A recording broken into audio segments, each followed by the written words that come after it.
ख़बर शामिल कयूं था हाणे मदई मां जिते अमीर यासिर अरफ़ात शाह जी मेज़बानी में एक कार्नर गॾिजाणी थी आहे जिते आगा मसीह ख़ान दुरानी ऐं आगा शहबाज़ ख़ान दुरानी ख़ुसूसी तौर शिरकत कई आहे।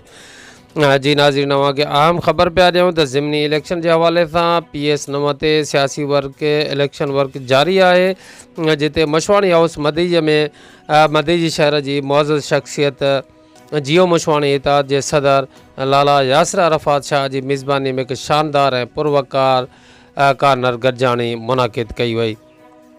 कार्नर गॾिजाणीअ में PP जो जेको PS 9 ते उम्मीदवार आहे आगा शहबाज़ ख़ान दुरानी, अॻूणो ज़िलाई चेयरमैन आगा मसीह ख़ान दुरानी ऐं ॿियनि मुअज़्ज़ज़ीन वॾे तइदाद में शिरकत कई आहे। एडवोकेट सैयद दुरममन शाह, आगा अली ख़ान दुरानी ऐं PP अॻवान अनवर पंवर पिणु तक़रीब में शिरकत कई आहे। हिन वक़्तु हस्बे रिवायत आयल महिमाननि खे सिंध जी सूखड़ी टोपी अजरक जा तोहफ़ा पेश कया पिया वञनि।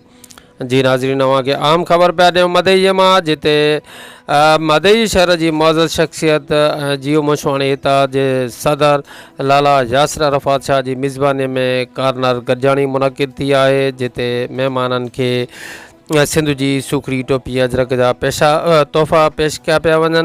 हिन वक़्तु सरदार ज़ुल्फ़कार ख़ान जेहो ऐं आगा अली ख़ान दुरानी, तकी अब्बास कमारियो, सैयद दुरममन शाह आगा मसीह ख़ान दुरानीअ खे टोपी अजरक जा तोहफ़ा पेश कया पिया वञनि। हिन वक़्तु ताज मोहम्मद उर्फ़ ताजल शाह जेको आगा हमज़ा ख़ान दुरानीअ खे सिंध जी सूखड़ी अजरक जो तोहफ़ो पेश करे रहियो आहे। मीर चनार शाह पिणु तक़रीब में मेज़बानी जा फ़राइज़ सरअंजाम ॾेई रहियो आहे। जी नाज़रीन, हीअ तक़रीब मुनाक़िद कई वई आहे। हिन वक़्तु माहिर क़ानून एडवोकेट सैयद दुरममन शाह खे सिंध जी सूखड़ी अजरक ऐं टोपीअ जो तोहफ़ो पेश कयो पियो वञे। जी नाज़रीन, अवांखे अहम ख़बर पिया ॾियूं त डॉक्टर जावेद अब्बासी, मीर किफ़ायत अली शाह, DSP अब्बास अली शाह ऐं ॿिया पिणु तक़रीब में मौजूदु आहिनि। मां तव्हांखे अहम ख़बर पियो ॾियां त मीर हुसामुद्दीन शाह पिणु तक़रीब में मौजूदु आहे।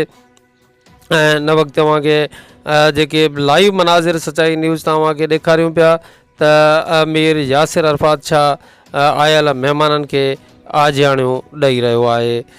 हीअ तक़रीब जेका मुनाक़िद कई वई आहे अव्हांखे मां ॿुधाईंदो हलां त हीअ यासिर अरफ़ात शाह जे मेज़बानीअ में मशवाणी हाउस मदई ते मुनाक़िद कई वई जेका PS 9 ते PP जो उम्मीदवार आहे आगा शहबाज़ ख़ान दुरानी, उन जे मान में हीअ कार्नर गॾिजाणी मुनाक़िद कई वई आहे।